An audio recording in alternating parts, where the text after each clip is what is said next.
hall of a porcelain factory in Sèvres, what is supposed to be the peace treaty between the Ottoman Empire and the Allies is signed, even as the Greco-Turkish War rages on. But the Treaty of Sèvres would soon prove to be as fragile as the porcelain displayed around it.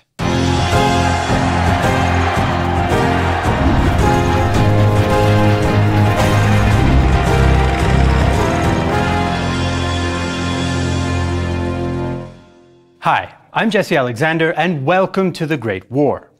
By the summer of 1920, the political and military situation in Asia Minor had become increasingly complex. After the defeat of the Ottoman Empire in the war, the Allied powers had moved troops into the region to safeguard their interests and enforce the terms of the armistice until a peace treaty could be worked out. When Greek troops arrived in 1919, at the invitation of the Allies, things began to spin out of control, and guerrilla war between Greeks and Turks broke out. The arrival of the Greeks at Smyrna caused a nationalist uprising in Anatolia, led by Ottoman officer Mustafa Kemal, which soon gained momentum and a powerful presence in the Ottoman parliament in Constantinople. Hardly the conditions for peace. You can find out more about events in 1919 in our previous episode about the Greco-Turkish War. In this episode, we'll take a look at the treaty's negotiation and signing, and the escalation of the Greco-Turkish War that went along with it until the end of 1920. And it all happened 100 years ago. So by early 1920, a state of war, albeit a low-intensity one, effectively existed in Anatolia, as Greece sought to take advantage of the weakness of the Turks to extend its borders across the Aegean and realize their dream of Greater Greece. But although the Ottoman government in British-occupied Constantinople had generally gone along with Allied demands, Kemal's nationalists now represented what amounted to a second Turkish government. They had political influence in the new parliament and growing military strength in the interior of the country, out of reach of the Allied and Greek forces along the coast.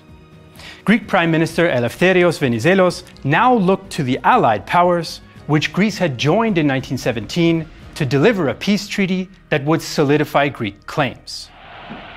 When negotiations on an Ottoman peace treaty finally started in earnest at the London Conference in February 1920, the Entente alliance was increasingly strained.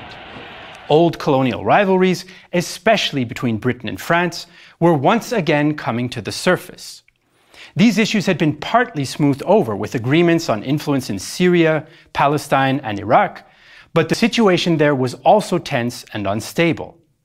For British Foreign Secretary Lord Curzon, limiting French influence was a major priority. We have been brought, for reasons of national safety, into an alliance with the French, which I hope will last. But their national character is different from ours, and their political interests collide with our own in many cases. I am seriously afraid that the great power from whom we may have the most to fear in the future is France. For Britain, the war against the Ottomans had been costly, and they had borne the brunt of the fighting. Now, Prime Minister David Lloyd George wanted the spoils of war. He wanted Britain's vital lines of transport and communication to India to be secured, and to gain access to the Black Sea. The way to achieve this was internationalizing the Bosphorus Straits and supporting a strong Greek state which would help Britain in the Mediterranean. The opening of the Straits would also make possible other British demands, like the creation of Armenian and Kurdish states in Asia Minor. The memory of the recent Armenian genocide at the hands of the Turks was a motivating factor, as Lloyd George himself explained. There was not a British statesman of any party who did not have it in mind that if we succeeded in defeating this inhuman Ottoman Empire, our essential condition of the peace we should impose was the redemption of the Armenian valleys forever from the bloody misrule with which they had been stained by the infamies of the Turks. It was hoped that the United States would receive a League of Nations mandate for a new Armenia, Protestant Americans, including President Woodrow Wilson, had heard stories of Muslim oppression brought back by missionaries,